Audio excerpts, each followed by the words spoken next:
ఈరోజు parents meeting కార్యక్రమం ప్రతి శనివారం మూడవ శనివారం రోజు ఉండే కార్యక్రమాన్ని ఈరోజు చిల్డ్రన్స్ డే ప్రోగ్రాం అనుగుణంగా ఈరోజు మార్చడం జరిగింది. దానికి మీ పిల్లలందరూ కూడా టీచర్లుగా ఈరోజు చదువులు చెప్తా ఉన్నారు. టీచర్లుగా, ప్రిన్సిపల్గా, డిఈఓగా, మరి విద్యాశాఖ మంత్రిగా కూడా వచ్చింది. అట్లా మన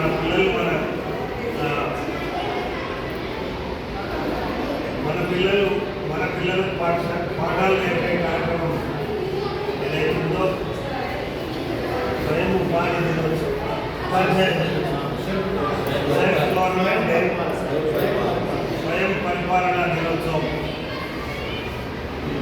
భాగంగా మరి మన పిల్లలందరూ కూడా టీచర్లుగా ఎక్సెప్ట్ చేసుకొని వాళ్ళు వచ్చి ఇక్కడ పిల్లలకు పాఠాలు నేర్పుతారు. చాలా సంతోషం. మరి సుమారు సార్ చెప్పినట్టుగా 1190 మంది విద్యార్థులు ఉంటే పేరెంట్స్ టీచర్కు 30 మంది వచ్చింది. చాలా బాధాకరం. పిల్లలకు మంచి విద్యను అందించాలి, మంచి ఉన్నతమైనటువంటి స్థితికి పిల్లలు ఎదగాలనే కాన్సెప్ట్ని ప్రభుత్వం ఎన్నో కార్యక్రమాలు చేపడుతుంది. మరి మన పిల్లల గురించి నేను వచ్చిన తర్వాత సుమారు 2.5 కోట్ల రూపాయలు వెచ్చించి ఈ బిల్డింగ్లో అన్నీ కూడా ఏర్పాటు చేయడం జరిగింది. మరి టీచర్స్ స్టాఫ్ తప్పుంటే కూడా పై అధికారులతో మాట్లాడి అందరికీ కన్వెన్స్ చేసి టీచర్ స్టాఫ్ను కూడా పెంచడం జరిగింది. ఇదే స్కూల్లో కాకుండా ఇతర స్కూళ్ళల్లో కూడా పెంచడం జరిగింది. అన్నీ కూడా దేని కొరకు చేసినాం? మన పిల్లల గురించి చేస్తున్నాం. మన పిల్లల బాగోగులు మీరేంటో చూస్తుందో మరి ప్రభుత్వం పరంగా మన ఉపాధ్యాయులు కూడా అంత గురుతరమైనటువంటి బాధ్యత తీసుకొని ప్రతి ఒక్కరిని టీచర్ ప్రతి ఒక్క క్లాస్లో టీచర్ యొక్క ప్రవర్తనను వాటన్నింటినీ కూడా టీచర్ గమనిస్తూ ప్రతిదీ కూడా మీ ఇంట్లో చేరవేస్తూ ఉన్నది. ఇంతకుముందు సార్ చెప్పినట్టుగా 4-5 రోజులు రాకపోతే మీకు మెసేజ్ వస్తుంది. మెసేజ్ వచ్చిన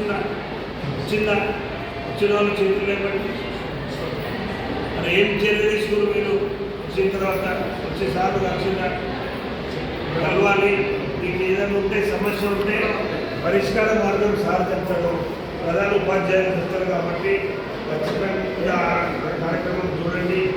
పిల్లలు మంచి చదువుకోవాలి, మంచిగా ఉండాలి, మన ప్రాంతంలో మంచి ఎదగాలి అనే కాంక్ష ఉన్నటువంటి దాంట్లో ఈ స్కూల్ ప్రప్రథమం ఉంది. నేను కూడా ఈ స్కూల్లోనే చదువుకున్నా. 81-82లో నేను కూడా ఈ స్కూల్లో చదువుకున్నాను. ఈ స్కూల్ అంటే అభిమానం కూడా అదే. నా పిల్లలు నా ప్రాంత పిల్లలు అనే అభిమానం ఉంది. దానికి తోడు స్కూల్, నా స్కూల్, ఏం చదువుకున్న స్కూల్ ఇది బాగుండాలి, స్కూల్ బాగుండాలి, స్కూల్లో చదువుకున్న పిల్లలు బాగుండాలి, స్కూల్లో చదువుకున్న పిల్లలతో పాటు వాళ్ళ తల్లిదండ్రులకు ఆ పిల్లల యొక్క ఉపయోగకరం అన్ని రకాల పిల్లల తల్లిదండ్రులకు కలగాలని ఆలోచనతో పనిచేస్తూ ఉన్నాం. దయచేసి మీరందరూ కూడా మీరు తల్లిదండ్రులుగా మీరు ఎంత బాధ్యత తీసుకున్నారో దానికంటే ఎక్కువ రెట్లు మరి ఉపాధ్యాయులు తీసుకుంటున్నాను. నేను ఎప్పటికప్పుడు మరి ప్రధాన ఉపాధ్యాయుల్ని మరి సీనియర్ టీచర్లు అందరినీ కూడా నేను టచ్ చేస్తూ ఉంటాను. ఇట్లుంది చదివేటువంటి పిల్లల పరివర్తన ఎట్లుందని చెప్పి దయచేసి మీరందరూ కూడా ఇంకా వచ్చే పేరెంట్ టీచర్కైనా పెద్ద ఎత్తున మీరు రావాలి. మీకు మీ పిల్లలతో ఉన్నటువంటి ఇది కూడా ప్రతి కూడా మన ఉపాధ్యాయులతో మీరు పాల్గొంచుకుంటే వాళ్ళకు మెరుగైన విద్య అందించిన వారు అవుతామని చెప్పి సందర్భంగా తెలియజేస్తూ ఈరోజు మీ అందరినీ కలుసుకుని భాగ్యం కలిగించినటువంటి మన ప్రధాన ఉపాధ్యాయులు సుభాష్ చంద్ర రెడ్డి గారికి